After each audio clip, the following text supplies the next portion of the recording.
Hello, fillies and gentlecolts! Now, as the title implies, we'll be choosing the best 5 songs which appeared in Season 1 of Generation 4, My Little Pony: Friendship is Magic. Now, before we get this started, there are 2 things we'd like to point out. Number 1, this list is our choice, and while we hope everyone will enjoy and agree with our choices, if there is something you would have differently, then please tell us in the comment section below. Number 2, the basis we used to decide this list was on what Season 1 of My Little Pony was aiming at, which was introducing the characters and building a background story for each character for us to associate with and understand, along with the song being a strong, catchy tune. So, without further ado, I'm Masquerade. And I'm Sour Lemonade, and this is the Pony Show's top 5 musical numbers of Season 1.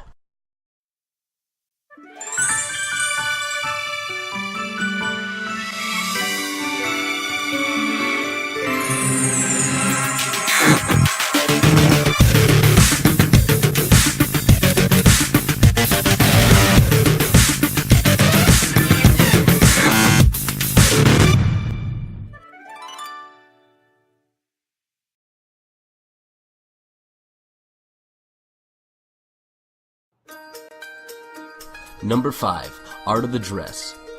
Seen in episode 14, Suited for Success, we have Rarity fussing over setting up a fashion show to display her skills as a dressmaker and potentially be successful enough to create and sell her designs and dresses to the higher society ponies in Canterlot. Singing about making dresses for her friends and how every detail has to be correct matches her personality all too well.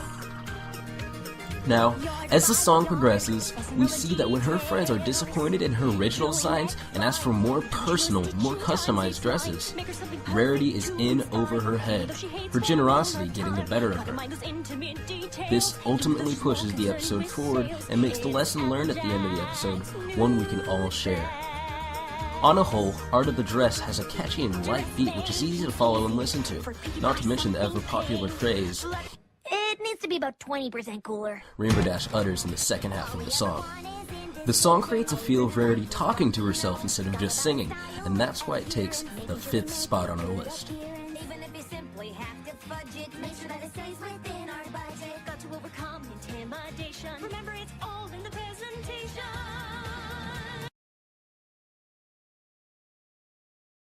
How about I sing you a lullaby?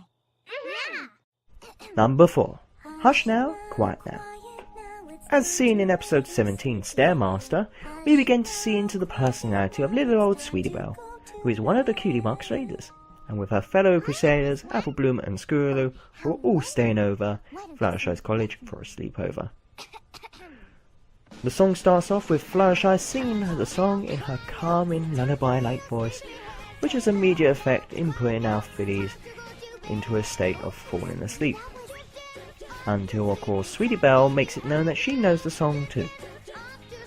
At this point, Fluttershy asks if she would like to sing along with her, which she will soon live to regret as Sweetie Belle turns this calm, soothing lullaby into a loud rhythm and blues song, which only wakes everyone up instead, How about I sing you a which for some reason makes me think of Tina Turner. Now as a whole, Hush Now Quiet Now shows us to expect the unexpected, and that is just what Sweetie Belle is. This song also shows how Fluttershy can be a bit of a pushover and letting the Cutie Mark Crusaders believe they can do whatever they want, pushing the episode forward. The contrast from calm and soothing to loud and jazzy is a nice touch, and while it's not ideally the best song to listen to when you're trying to get some shut-eye, it takes our number 4 spot.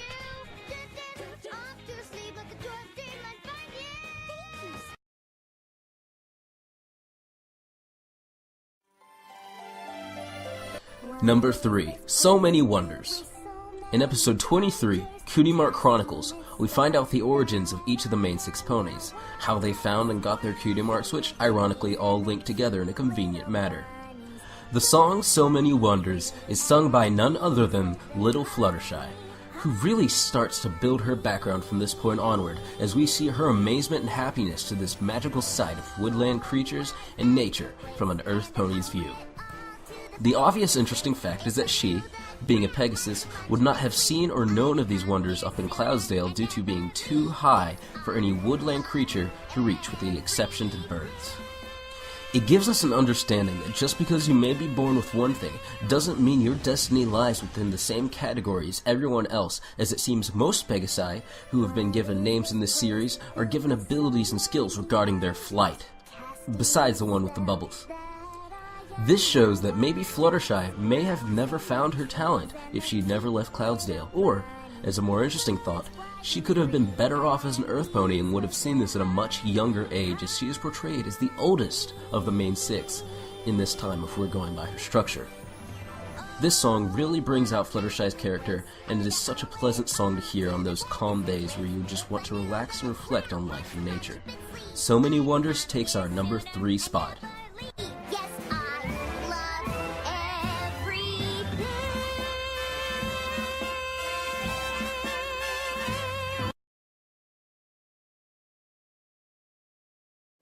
I can't believe we're finally here.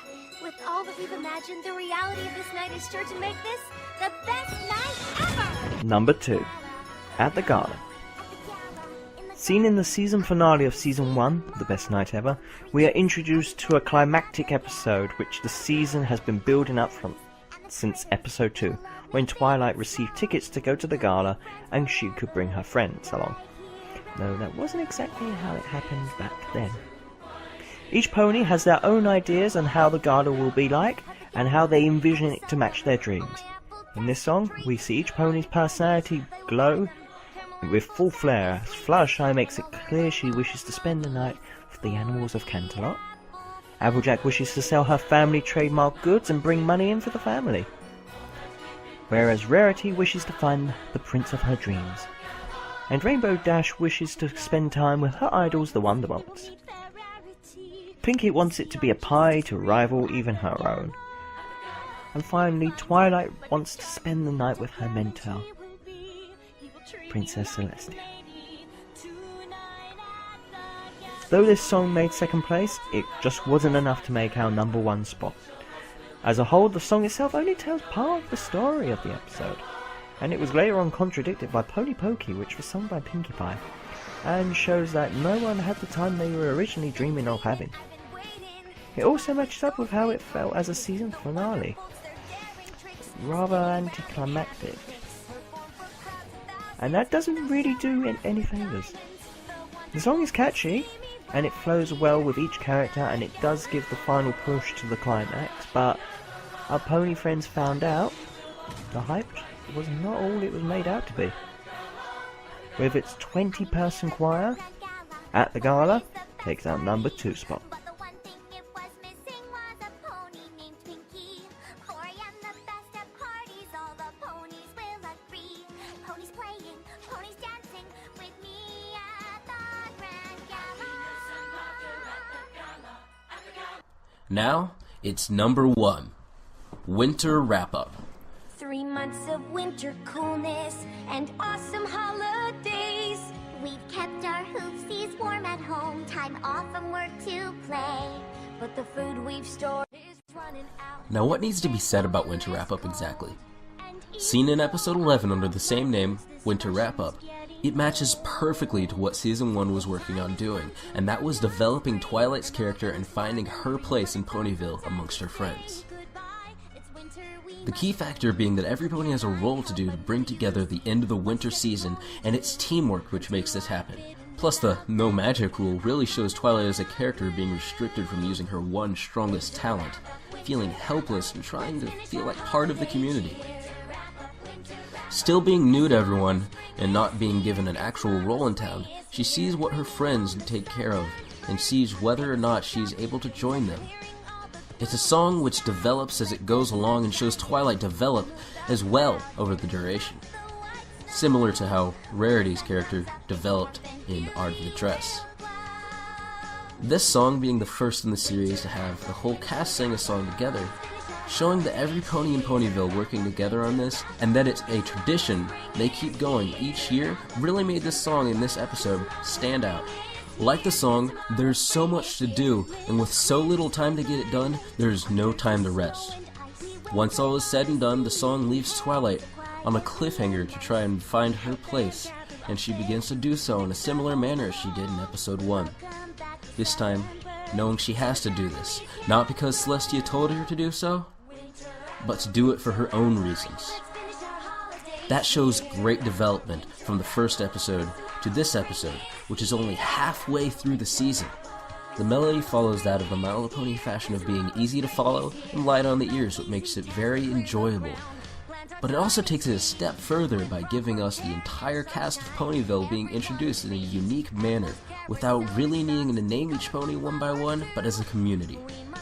Winter Wrap Up marks our #1 song from the first season.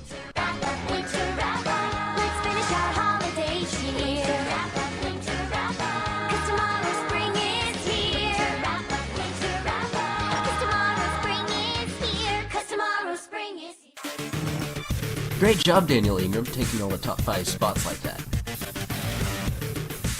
Next time on Top 5, we'll be covering the top 5 musical numbers of Season 2. Till next time, ponies.